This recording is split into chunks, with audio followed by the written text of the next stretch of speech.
Hi, y'all. Thanks for coming. I'm going to start right on time just because I know real estate people don't, and I don't want to be like most real estate people, so I'm going to start on time. And I thank you for you being here on time. So I actually just wanted to give you some things to begin with, just an overall market update, things that I've read about lately that pertain to real estate that I think that professionals ought to know. Of course, you know that these are the lowest interest rates in it's absolutely 50 or 60 years. You've heard that, haven't you? You can buy a $250,000 house if you had a mortgage would cost you about $1,300 a month.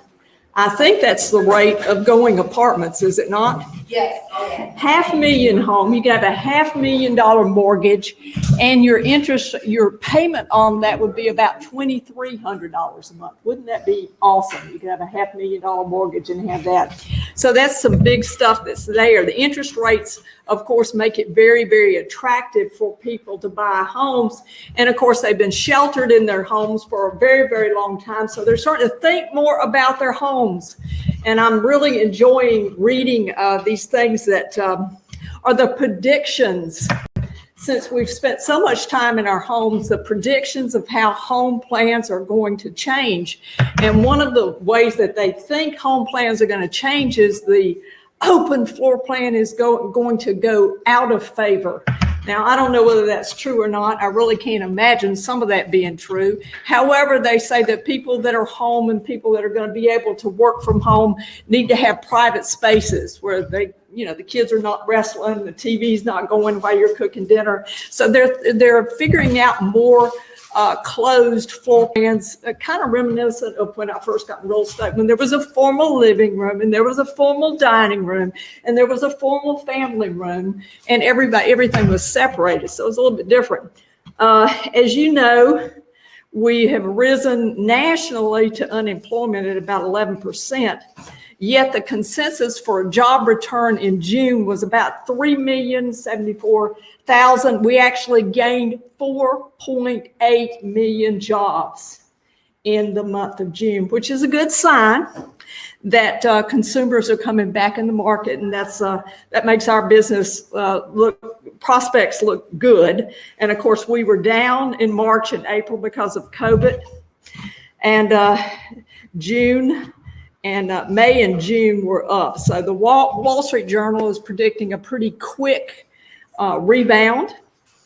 I think there's things to be said about that. But basically, unemployment, the thing that concerns me and should concern all of us is there is a core of unemployment that they're saying is not going to come back. And I'm sure you've heard of some of that. So I just wanted you to be aware of these things because I think they're active conditions in our market that have to do with our business of real estate. And one of the things that makes us one of the top markets in the U.S. is that we have a very high level of equity. People that live in our market, in our area, actually owe less on their homes than in a lot of other places that we could live. So, for example, during the COVID and everything, we had basically the government did something called forbearance. And if y'all are familiar with that, anybody want to tell me what that is? Allowing people to not pay their mortgage, but they still will have to eventually. Yeah. But just kind of forgiven for it. Yeah. But yet the government does things differently. You would think maybe that would be a total forgiveness. I don't think that's a total forgiveness. I don't know all the rules to do with it. But some experts are saying that in some markets that will increase the number of foreclosures. In our market, I don't think so much because basically we're one of those markets that attracts all these companies that are coming in to steal equity.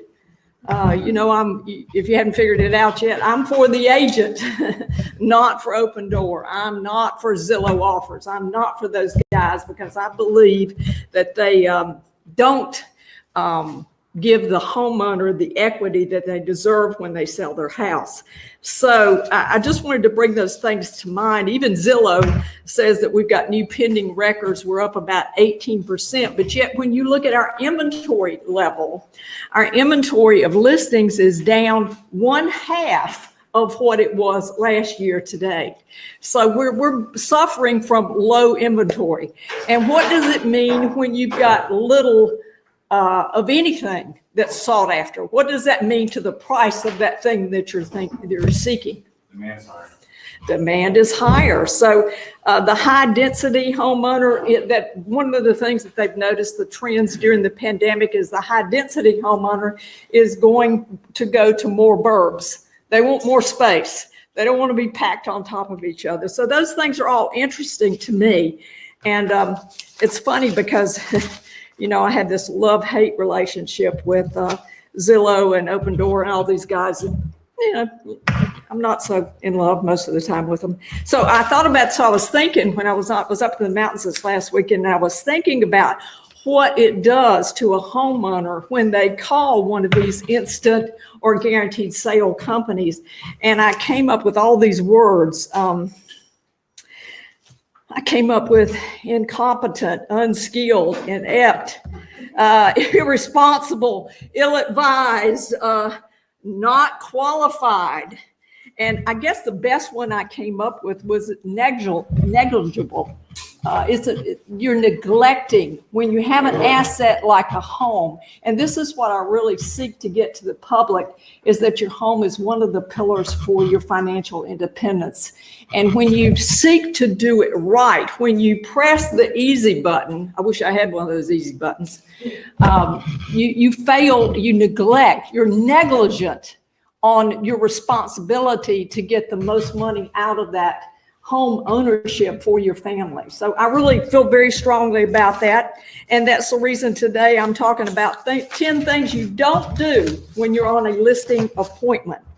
And let's see what the first thing I said was.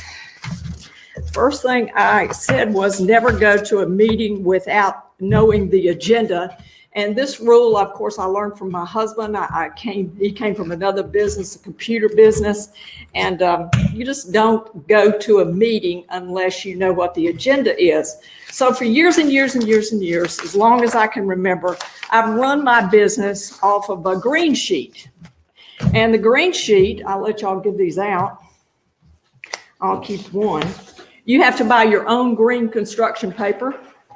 The green sheet is the mainstay of my office. And what a green sheet, of course, is a listing lead. And so when I say you don't walk into an appointment without knowing the agenda, it means that you have quite a lot of research done before you ever go into a listing meeting. You pre-qualify literally everyone. And the rule is basically that you set the appointment and then you decide if you want to keep the appointment. That's your main goal when you get on the phone. And I think the biggest mistake that people make is going to a listing appointment without knowing all the details. For example, on this green sheet, we add, of course, the tax records.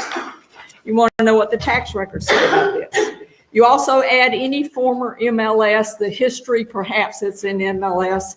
And one thing I think you ought to add to this green sheet is probably the Zillow estimate. Yeah, I love that word. So you do all these things. And then here it's got every single, if you look at this, it's got every single question that you should ask a seller before you meet with that seller. So I call it my magic green sheet. I find out the objections as much as I can before I go into the meeting. I'm trying to find out the temperament of that seller. I'm doing a lot of talking, but what my talk is about is asking them questions on where they are in their position of wanting to sell the house. Of course, I ask to tell people about their home. How many bedrooms and baths? Do you happen to know the square footage? If you read the sheet and simply ask the questions, it's a pretty simple process. What happens is people go off on a tangent and they get off the sheet and they quit asking the questions. For example, some of these questions are, if what I say makes sense when we meet with each other, and you feel comfortable that I'm going to do a great job for you, are you ready to sign the contract? And see, most of you be weak-kneed about answering that. So I suggest that you read the sheet and you ask every single question. Now tell me again, where are you moving to?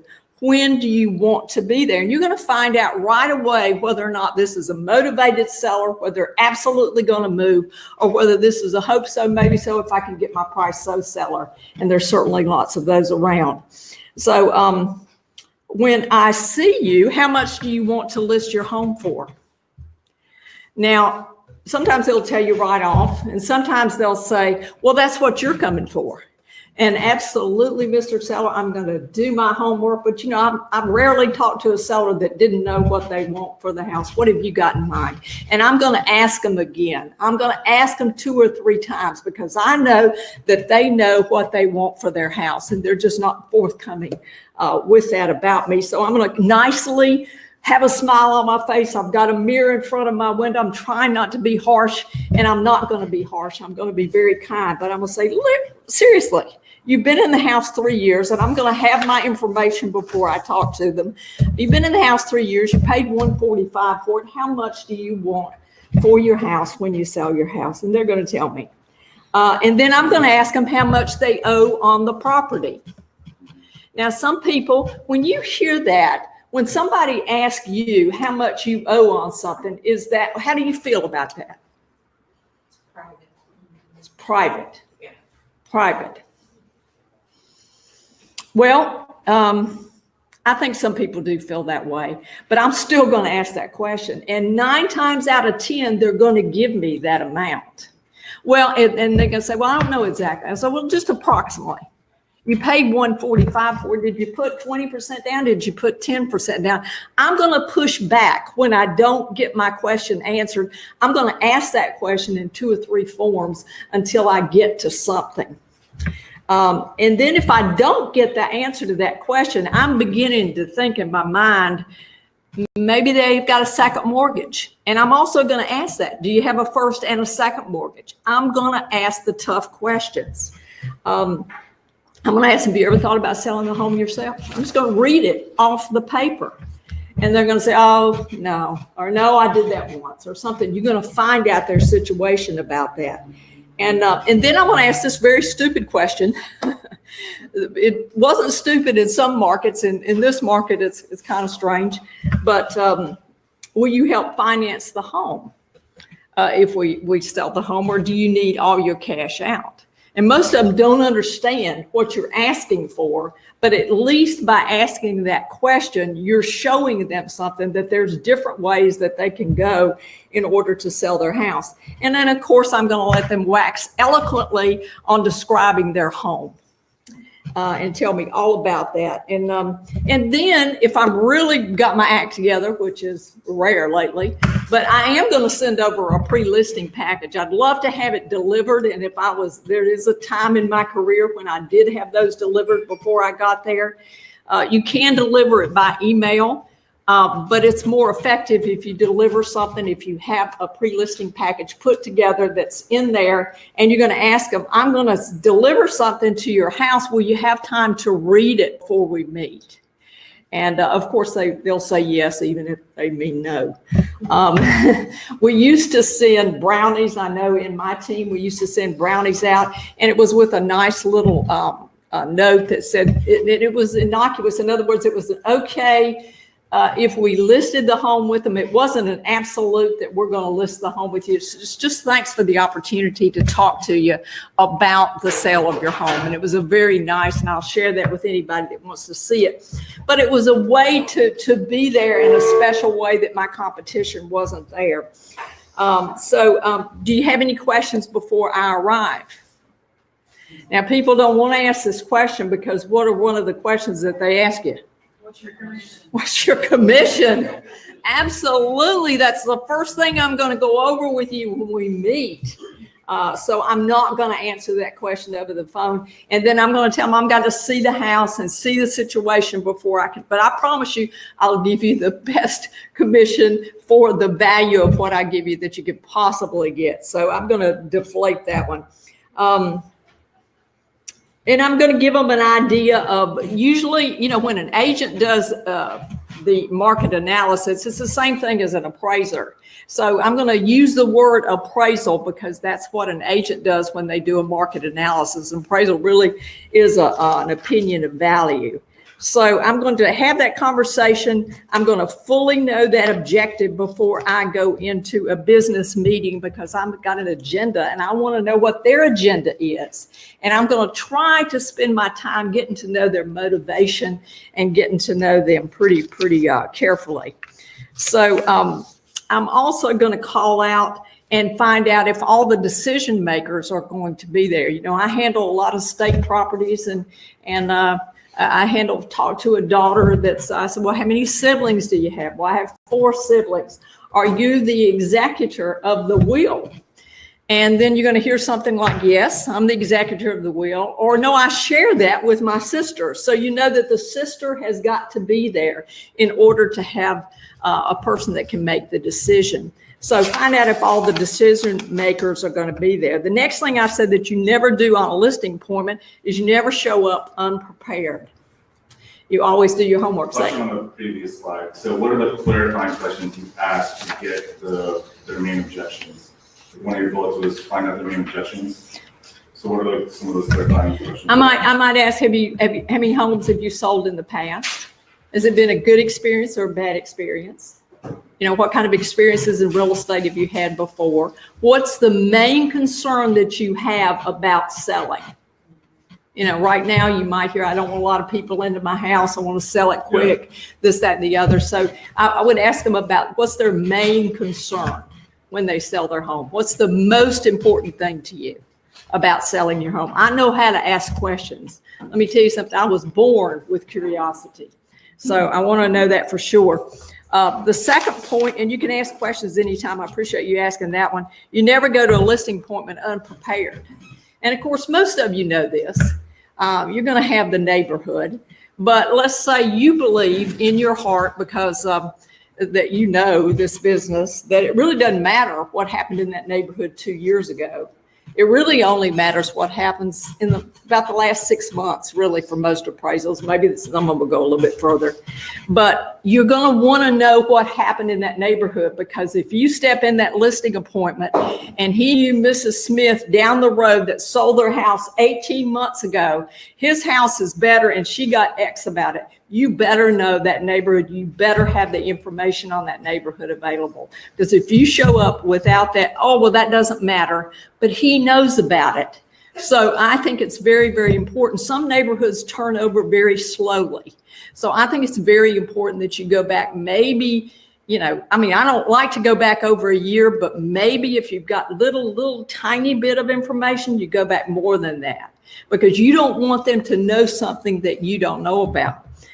So if you want to get really good at this business and you're just in the beginning of wanting to list properties, you go see the competition before you actually sit down with the seller. You take notes on the competition when you get there. So you have your neighborhood, you've got nearby homes. You know, I always did the circumference about, let's say, 5 miles away, something like that. Let's say North Raleigh. You want to know what's in North Raleigh. You want to know 200 square feet up. You want to know 200 square feet down from the subject. You want to know a range of when the home is built. It's your comparables. It's your comparables.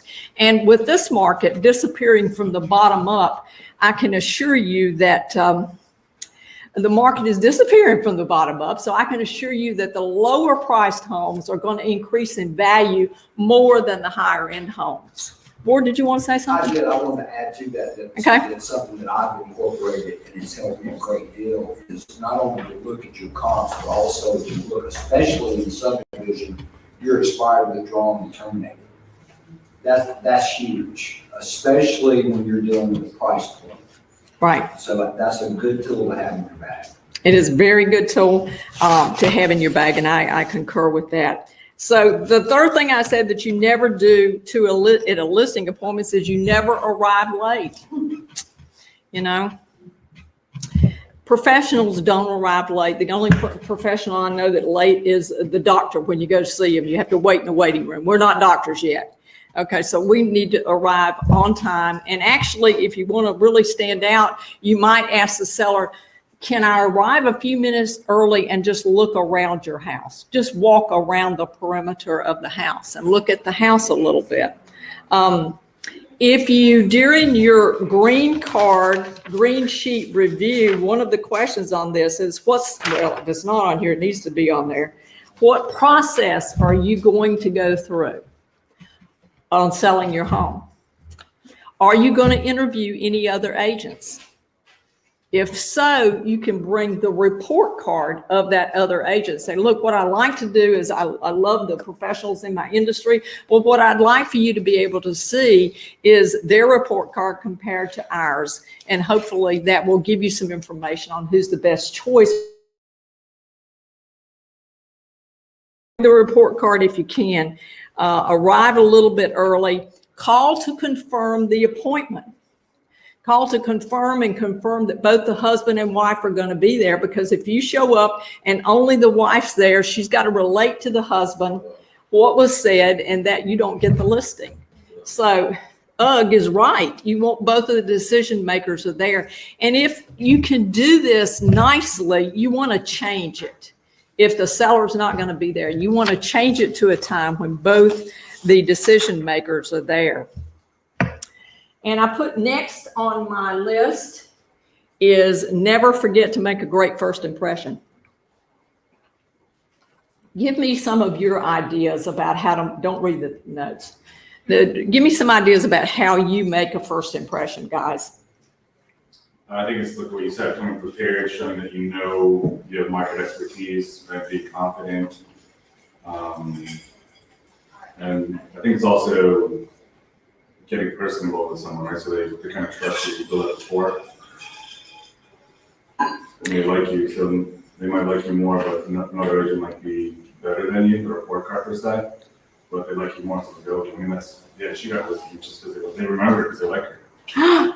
Well, they remember me from an open house a year ago. I'm not talking to them a year, didn't have their contact information. I just gave them my card and they called me. But when we got there, John looked them up on Facebook and got I stopped snooped them a little bit and realized that they had some common interests of where he used to work and where he went to school. So he randomly brought up the school and the guy was like, I live there. How did you know that? And John was like, I didn't know that. So I was just guessing, and it was like, oh, so I like it. So I like it. We always research them before. Now we have a listing. That's awesome. That's awesome. You know, everything about Thomas. You mentioned one thing, first impression. What's the first thing the seller sees? Your package. You. So dress apart, look apart, talk apart, right? I think it's the first impression when they show up. And I had made a fatal mistake with one of my clients who said, by the way, it's very, very hot outside. You're welcome to take your jacket off. And I said, I appreciate you letting me know, but I'm a professional, therefore it's 120 degrees outside. I will wear the jacket. And just kept telling me, no, it's okay, take it. I was like, look, you can be in your underwear, I don't care, I need to wear a jacket. And you know what came back from that conversation? You want to see me in my underwear? So I always like to dress up because people notice you that you look like a professional, right? So I think that's a good first impression when you show before you start talking. It is. It's the visual that you see first, and the visual is really a combination of things. You can go to Target and get a good looking outfit. It doesn't have to be from a certain place, but it's really how you feel in your clothes. It's how you feel about yourself. It's how you project yourself. It's how you carry yourself. And it's, you know, can you overdress? Is it better to overdress or underdress? I used to hear that real estate agents in California showed up in their tennis outfit because they just came off the court. And I thought, that's not going to play real well in Raleigh, North Carolina, and Cary, North Carolina, maybe.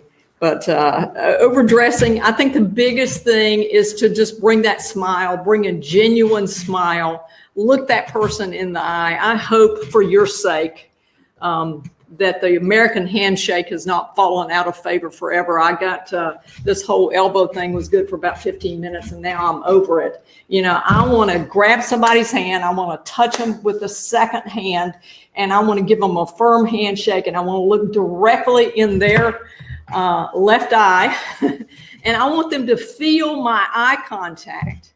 I want them to feel that I'm there for them. And eye contact, I think, is really, really important. Being interested in the person that you're going to meet. If you can project that you're there for them instead of there for you, you're going to do a lot better than you would be. You got to really be interested in people. Of course, I'm interested in people. I want to know what makes them tick, how they think, this, that, and the other. So, and I think working on your speed of projection, you know, how you walk. You need to be passionate. You don't need to be slow moving. You need to be direct, honest, and project confidence. And work on your speed. You're creating momentum. I think it's helping you. You're going to help you make that first impression really good. So number 5 I put is never turn down a tour of their home. Never. You're there for them. You're not there for you. I know there's some thought on this about sit down at the kitchen table and let me look around your home, this, that, and the other. They want to tell you about their home. They want to show you the home. And I've told you this before, but I play this little game. And after I introduce myself, I look at them, I talk to them, I try to connect with them with focus. I try to listen really, really intensely. But when I'm walking through that house, I try not to speak. And that's where you can stand in front of the mirror and actually work on your facial expressions. Is whether or not you're really relating to somebody, is how you act when they're telling you something. And of course, I took a lot of notes. I wrote down everything they said about that Pepto-Bismol pink bonus room that they just happened to finish themselves. It's got the wavy wall. I said, yeah, I might say, yeah, I might shake my head, but I'm trying not to speak. I am trying to listen. And if I do speak, it's going to be asking a question. I think, again, you're there for them, not for yourself. If they want to show you their home, let them show you your home. Let them tell you about anything. And so, agree 100%. What I found, I talk a lot and sometimes all for me not to speak. So I take my notebook and I said, do you mind if I just follow you and take notes? All right. In that way, pressure is not on me to keep talking. That sounds great. Yes. So basically, I just take notes, whether I take notes or not. It just takes the pressure off of why you're not speaking. Right, exactly. That doesn't, I gave this presentation one time at the Board of Realtors, and there was this lovely agent who's probably not in business anymore. I think she's married to Don Walston, but Laura said, oh my goodness, I could not talk because she just gushed. And that was her personality, and she was bubbly, and I get it, the whole cheerleader thing, I got that. But I'm there for them, and I am wanting to connect with them in a way that their husband hasn't listened to them in 100 years. Their wife hasn't that focused on them in 100 years. They're so excited to have somebody focus on them. It's so important. So I think it's also that you're there to be receptive. You are there to be receptive. So there's a little bit about matching, and, believe me, they can get pretty negative sometimes, and I try not to get down that low. I try to stay positive, but at the same time, you got to be receptive to what they're talking to you about and try to stay in agreement to your seller. And the house has got so many clues to it. Every room, it's got a flag in it. It's got a picture of somebody in the military. There's Bibles laying everywhere. There's pictures of Obama all over the walls. Those people are going to tell you who they are by walking through that house. And if you can't build rapport with a person by something that they covet and is important to them, you're just not paying attention. Right. Right. Walking through the house is my second calling card. Yeah, the second thing I would do is sometimes I've told them, would you show me through your house? I want you to sell it to me. I want you to sell me your home. I want you to tell me all about your home. So I'm getting them, and I want to stay in agreement with my seller even when I don't agree with them. Because I want to push them towards the right way. So even if I know they've told me they want $350,000 over a $250,000 home, I'm not going to attack them on that. I'm going to stay in agreement with my seller. I'm going to stay positive. I'm going to stay excited. I'm going to have, may I help you attitude with as little said as I can possibly get away with. And I'm going to try my best not to be the bad guy. You know, you got to change that Pepto-Bismol pink bonus room. I'm going to try not to say that because I know Mary over here said something about a color one time. She lost a listing over it, didn't you, Mary? Yeah, yes. Tell me about that. I had mentioned, it was a North Raleigh home, you know, sold multiple offers overnight. I don't know about it, it was 4 years ago. But I told her that the green color needed to be changed. And she was an artiste, and that was a very popular color in the art world, and I didn't know what I was talking about. That was the end of it. I mean, it was over at that moment. I never regained my footing. I never regained it. And there you go. There you go. I never did that again. So don't get into a staging consult when you're doing a listing presentation. Don't do it. Let the stager be the bad guy. Or if you don't have a stager, you go back later and be the bad guy. But I would suggest you get a stager. So the next thing I say never to do is never to present in the living room. Actually, where you want to present is at the kitchen table. And you can do that a couple of ways, just by walking in and say, I'd love for you to show me your home, but may I put my things, there's some things I want to show you after we're finished. May I put them down at the kitchen table? Can we meet there so I can spread out? Because they're going to try to get you to the living room and any place else in the world. Never let them sit across from each other because you look like you're playing tennis. You're looking at the husband, you're looking at the wife, you're looking at the husband, you're looking at the wife. It's not a good look. So get them to stay the decision maker. If you've ascertained that in your green sheet call, you're going to know who's going to make the decision. Actually, you know, I've asked that question before. Who's going to make the decision about the agent that you choose? Well, we're going to make it together. You all going to make it together. It's you. I'm going to make it. You know, the wife will say, I'm going to make it. My husband doesn't care about this. He told me to find the agent. You're going to ask that question. There's questions that you can add to your green sheet that will greatly help you in this presentation. So let them sit, you sit at the kitchen table, let the decision maker be usually the wife on your right, let the husband be on that side so that you're presenting with them, you're not across from them. It's a visual thing. And so when you're showing them things like the comparables, you're on the same side as they are. It's you and them against the world. And you're trying to win out there. So never present in the living room. The next thing I said is never use the I word. I know it's popular to relate on things that you have in common with a particular seller. I'm not a big fan of it because I'm there for them. They don't need to know that I had something similar in my life. That's not how you relate. How you relate is to truly, truly focus on them and their needs. And you won't be able to do that unless you know your script up one side and down the other and where you're trying to bring them. So don't make it about you, period. When you try to relate, you're doing what I call personality selling.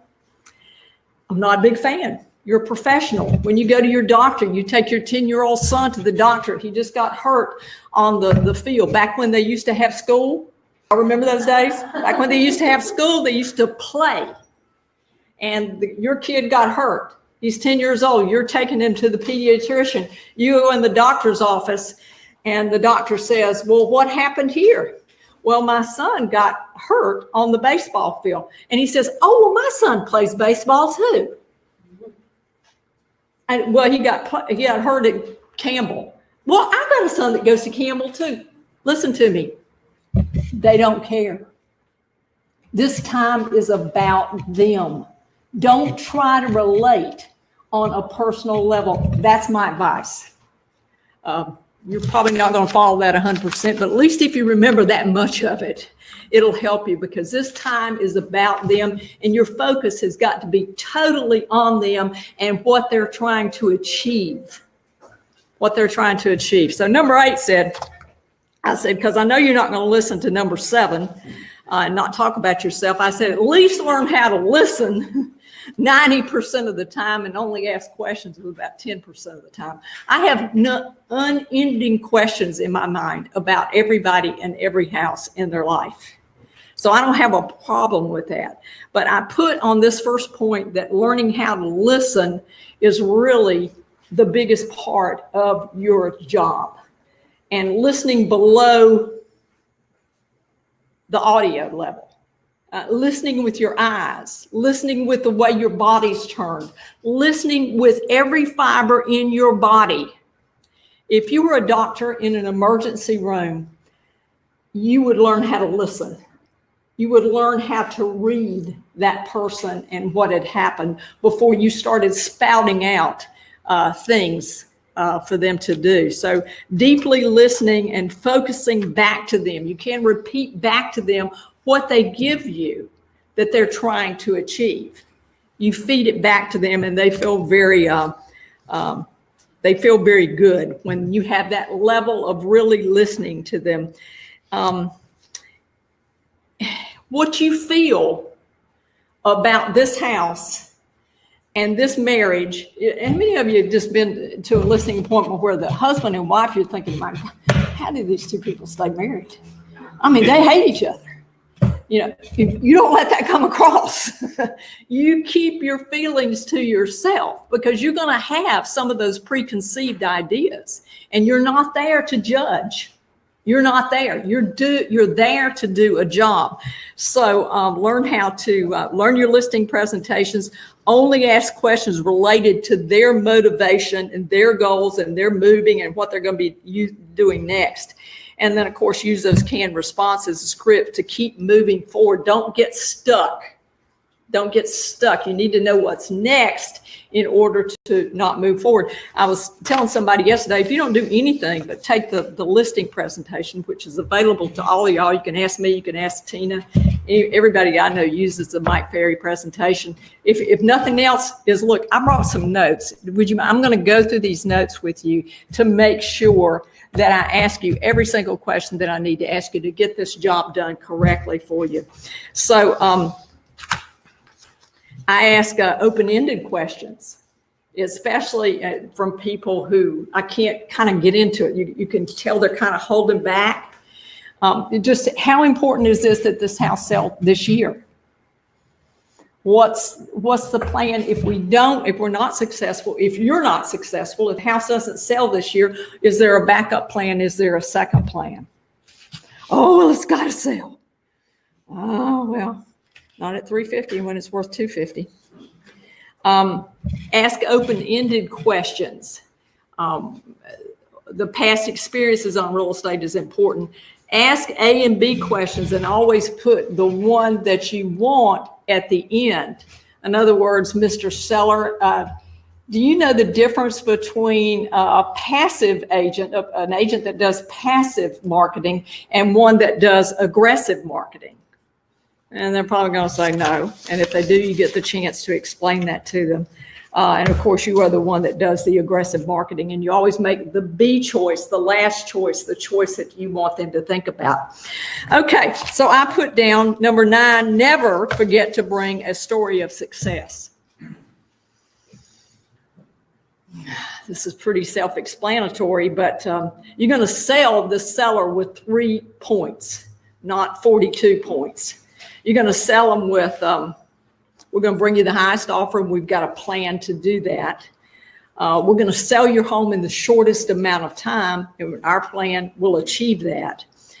And we're going to sell your home, because it's a short amount of time, with the least amount of hassle, because we're going to have a lot of ways to do that. And I know recently I sold a home that was in your price range. Maybe I bring it with me. It was less than 5 miles away from here. It was $250,000. The home was $250,000. We had 12 offers on that home. We sold that home in 2 days. We sold that home $12,500 above list price. The house would have appraised at $250,000. We sold it $12,500 over list, and the way we were able to do that is we sold it all cash. because we work those 12 offers in our seller's favor. Yay, Ward, I know what you're talking, and we sold it with. $5,000 in due diligence. That's my next point. Oh. We sold it in $5,000 due diligence. And of course, the way we do that is we believe in pre-marketing. And pre-marketing is something you don't have to talk the seller into usually. Who you have to talk into it usually is the agent, because most agents, believe it or not, are a one and done agent.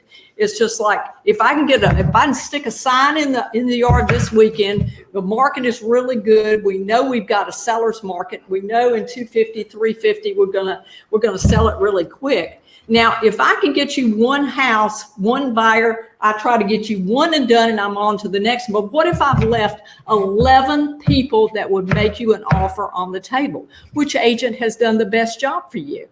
Obviously the one that works the hardest to bring you all the offers that are out there. And that's what's achieved when you use a coming soon promotion.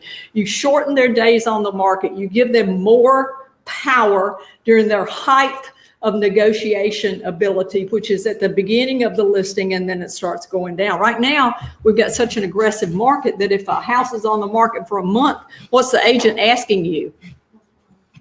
What's wrong with this house? Oh my goodness, I can't believe we used to have 6 months. So number 10, I said, never show up without your game face on.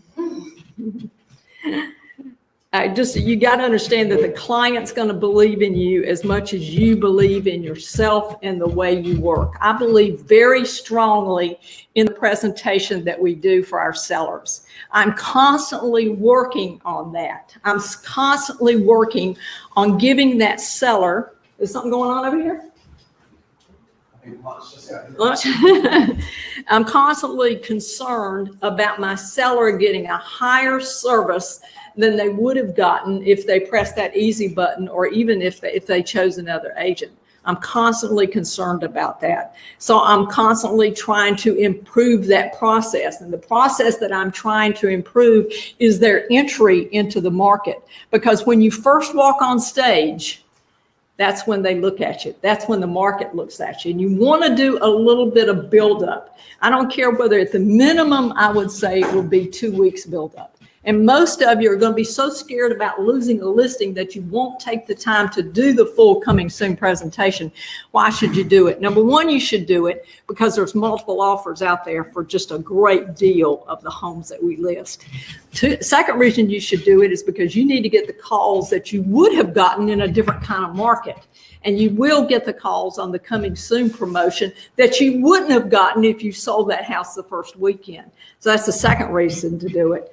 And another thing that I would say, when you got your game face on, when they ask you a tough question, you know, let's say, will you reduce your commission? And the answer is no. Do you have any other questions? That's the first response that you should give. But always give an answer to any question that they ask you. That's very, very important. Do not ask people that don't do what you do for a critique. I've had the good fortune to list 42 homes in 1 month.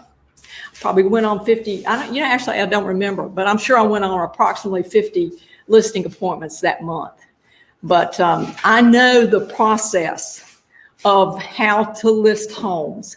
I know what's best, and you can bet your bippy that I have heard almost every answer that a seller will say.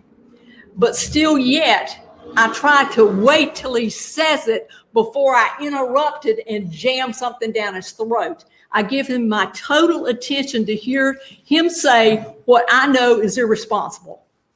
And I listen while he's saying it. So when you're talking about your listing presentation and you're putting your listing presentation together, if you get really good, you'll actually tape yourself at a listing presentation.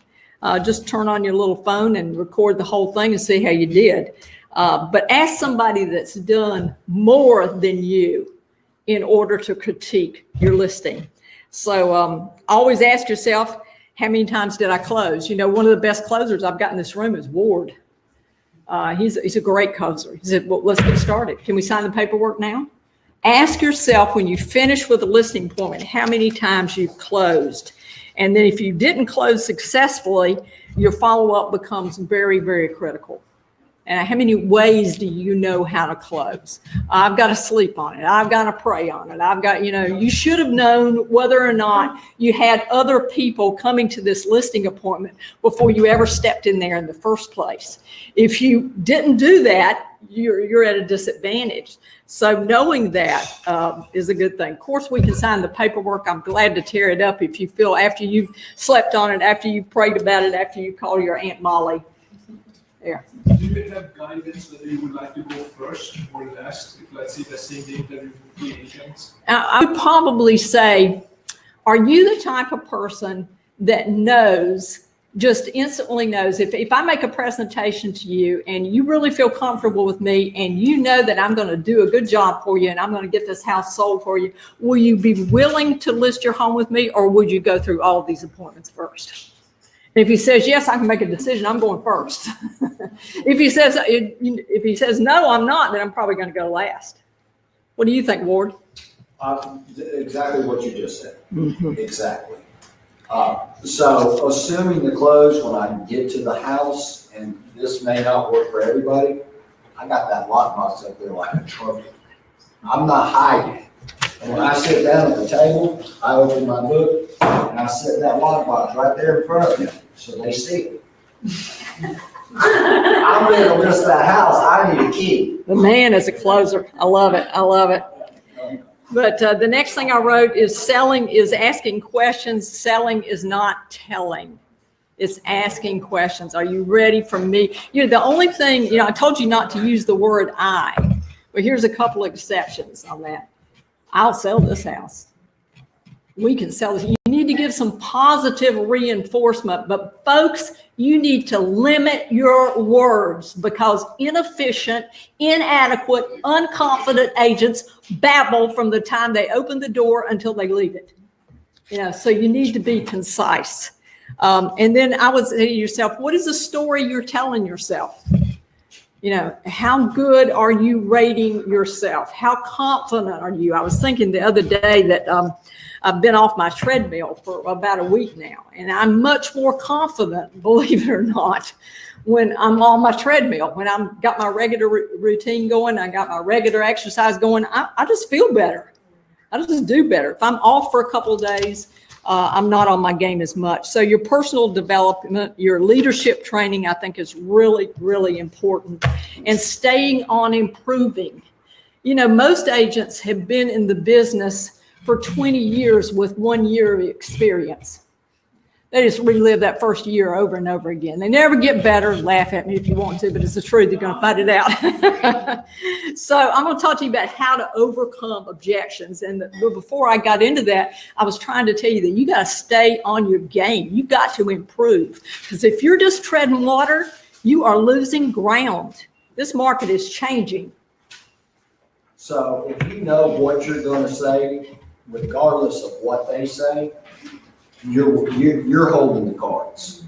The questions that I'm asking them, I know the answers that I want. Right. And one of the questions I start off with is, tell me how you heard about Marti Hampton. And then I will tell you. Yeah. The next question I know, well, let me tell you, I'd like to share with you why Marty's marketing attracted me. I begged Marti Hampton to let me go to work for her, and I want to show you why. I don't remember you down on your knees. But I tried to do that. No. So it's asking questions that you know the answers to already. Yeah. And it's just, I do it every time I walk in the door. Yeah. Regardless of what they say. Absolutely. It's a procedure. So objections, I'm going to talk to you about the common three that we get. Know whether it's objection or it's actually condition. I think it was Catherine was talking about this house she's got that's got the driveway that's straight uphill and the backyard that's straight downhill. So it's like on a little perch up there. That's a condition that has to be overcome by price usually. That's not an objection. It's not something that you could change. So if it's a condition, you can't change it. If it's an objection, you can overcome it. So there's a direct correlation between the strength and the quality of your presentation and the strength of the objections that you're going to get. So how strong you are in presenting. And see, when I say that, what you're thinking is what you're saying. And what I'm thinking when I say that is how well you have connected by asking the principal seller questions that relate to them and their goals. You're thinking, I'm thinking presentation on eloquently and all this kind of, I'm not. I'm thinking about how well you dialed into their personality and what they wanted to achieve. That is absolutely your best thing here. And I put down harsh reality. Sometimes we create the objections in our customer's mind, in our client's mind. We create them ourselves. We think, oh gosh, I hadn't been in real estate very long, and I hadn't sold this, that, and the other. You're thinking about you in a position where you need to be thinking about them. It is all about them. Your focus should be about them. And I would say the other thing I said is never, ever, ever, ever get upset. I think I told you one time about me walking out of a listing. That was way before I learned how to qualify people, before I got there. But I did walk out of a listing. You never get upset. You smile and you continue to answer. So the first objection that I think we get a lot is I have a friend in the business. Of course you do. Almost everyone does. I'm so glad you brought that up. I'm so glad you brought that up because we can talk about it. Does your friend work full-time or part-time? Does your friend spend money to bring you multiple offers? Do they spend money on their marketing plan? Do they have a big enough footprint in this market to bring you multiple offers so that you can get the best of a great seller market, probably the best seller market that we've been in, in the past 60 years or so? Did you know, by the way, that there's less days on the market right now? The U.S., this was unbelievable. I just read this myself the other day. It said average days on the market in the U.S. is 20 days on the market. It's the lowest since they've been tracking things. That's unbelievable. You're in a great seller's market. So does your friend have enough money invested in their footprint to bring you all that this market can give to you and your family? That's really important. And, Mr. Seller, if this friendship wasn't involved, which I respect that deeply, but who do you think would be the best choice? Who do you think can sell your home?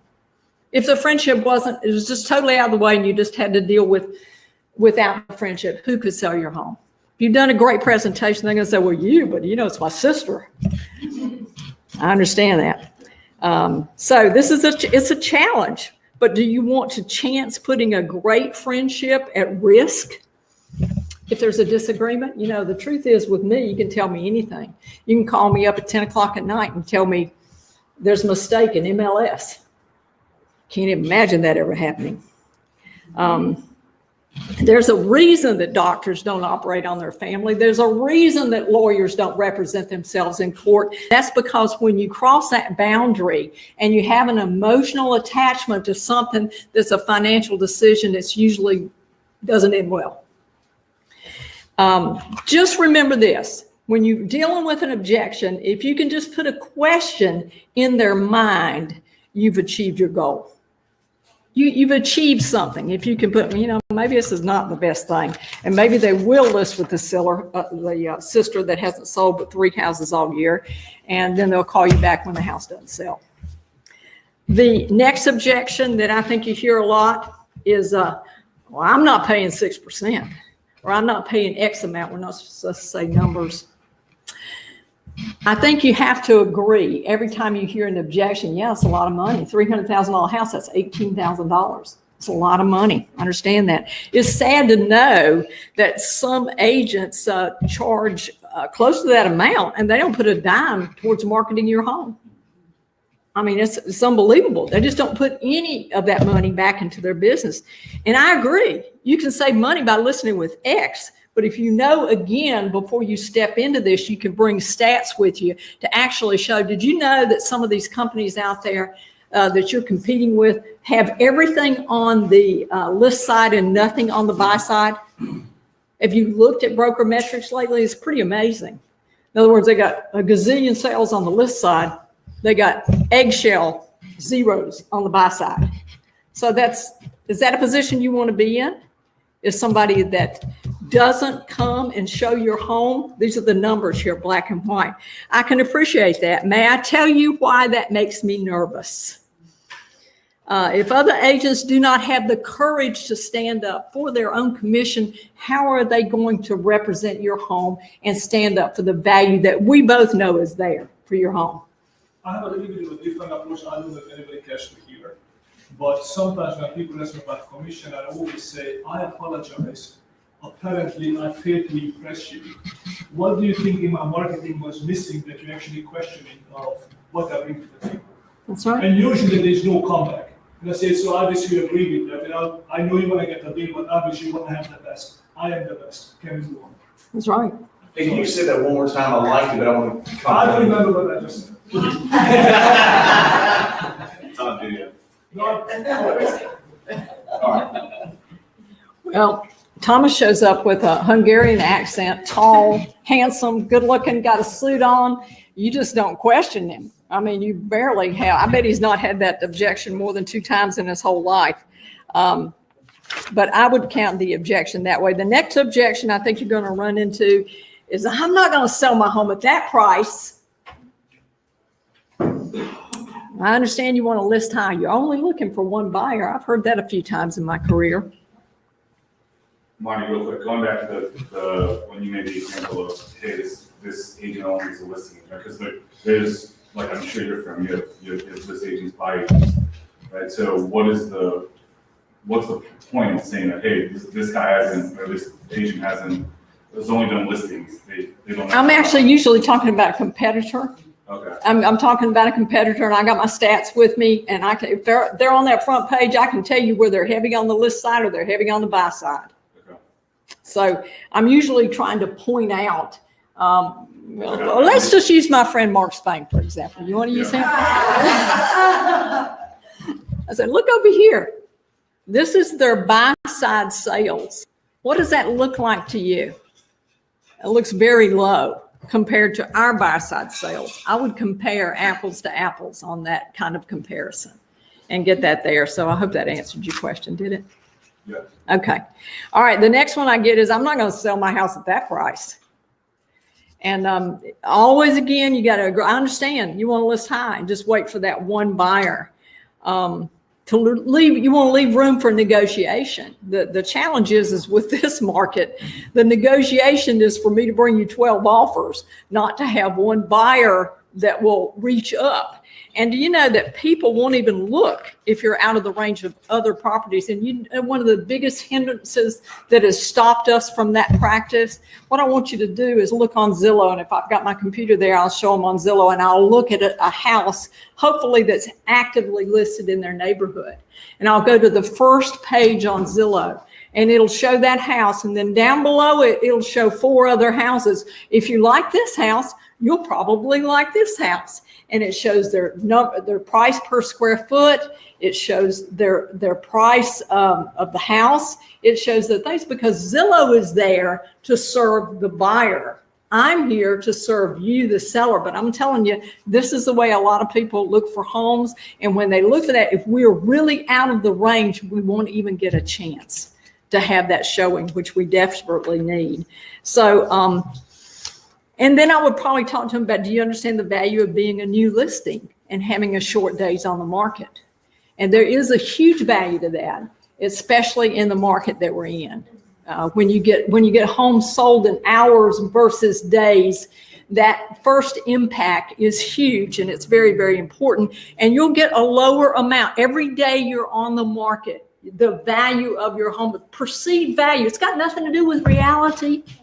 This is all market driven. Hey, listen, most of what you see on the news has got nothing to do with reality. It's not surprising that people have a perception. So their perception is what you're dealing with, and that's what I want to protect you from. I don't want you to have a long days on the market. I don't want you to have 50 people through your home. On average, your house should sell by the time you've had 12 showings. I mean, that's statistically there. So if you've had 12 showings and you've got no offer, you've really learned something about that. So imagine the conversation when you're on the market for 2 days compared to that same conversation, either if I'm dealing with an agent or if I'm dealing with a buyer and the house has been on the market for 3 months. There's a lot of difference in that conversation. So you keep that urgency going. I hear a lot. The next thing I went over is, what do you do differently to sell your homes? And of course, that I believe in aggressive marketing as opposed to passive marketing, that I believe in building up the momentum before we open your house and get it sold. I could take one snapshot of your house. I could stick the sign in the yard today and I'll have an offer by Monday. But the question is, will I have the best offer that would give you the best terms with a buyer that won't give you a heartache and a headache all the way to closing? And that's what I want to achieve for you, is I want to achieve that buyer who will be the best buyer, pay you the highest price, give you the best terms, and give you the least problem on the way to the closing. So I am an active marketer. There's 2 types of agents. That's that one and done agent.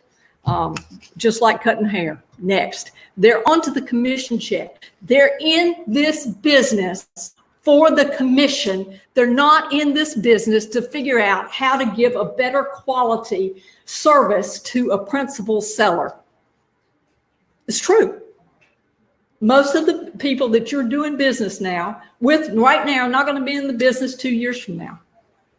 So you have to think differently. Today, we're going to reach out to people in your neighborhood. The minute I leave your home, I'm going to begin marketing your home. I teach my agents, back when they used to do it, to take a picture of the neighborhood. If it's a popular neighborhood, let's say give me a popular neighborhood. Come on. Huh? Dominion Park. Take a picture of the sign. Hey guys, put this on Facebook. I'm getting ready to list a great house in Dominion Park. You're going to see it on Coming Soon Homes. I'll have it in Coming Soon Homes in the next 24 hours. I want you to go by and look at it. We're doing a floor plan of it. It's got 4 bedrooms, 2.5 baths. I can't wait for you to see this house. The backyard is awesome. So we do that. We talk to the neighbors. We ask them, is it okay with you, Mr. Seller, if I talk to your neighborhood to see if they know anybody that wants to live in this great neighborhood? Because there's a lot of people that love this neighborhood and want to live here. So. Question from our last meeting from Tracy Dow. They said, what if you are new and don't have history of sales on either side in relation to selling to different price? Well, if you're new, there's a great reason to go with your team. If you're not on a team, then you got to go with your company. And I believe Tina can tell me the stats that EXP has got right now in this market, which I think has grown. Tina, you want to tell us what the stats are for EXP in this market? Are you there? I think my volume may go down. I know last time I looked for June, I believe we were number 3. Okay. Yeah, we are number 1. When you break it down per office, not per firm, we're number 1 per office. We're number 3 per firm in the triangle. I think number 3 per firm is good. I think it's fantastic, because when you start talking about efficiency per agent, I think you're going to see that we've got a very high efficiency per agent in our company of EXP. So if you don't have a team, count on your company, and then count on, mention Tina, mention Sharon, mention April, mention all the top players in your company. This is who we work with. This is how we do business. Any other questions, guys? I'm about done. How many minutes have I been going? Huh? Oh, man, that's awesome. Any other questions? Y'all got this down? You can do this? What's the biggest thing you learned today? Just tell me one thing. It's not about you. It's not about you. Anything else? Be confident. Be confident. That's good. Don't relate with, I've experienced this too. Yeah. Don't make it about you. Don't make it about you. I love it. Thank you for coming. Thank you for joining us today. Bye-bye.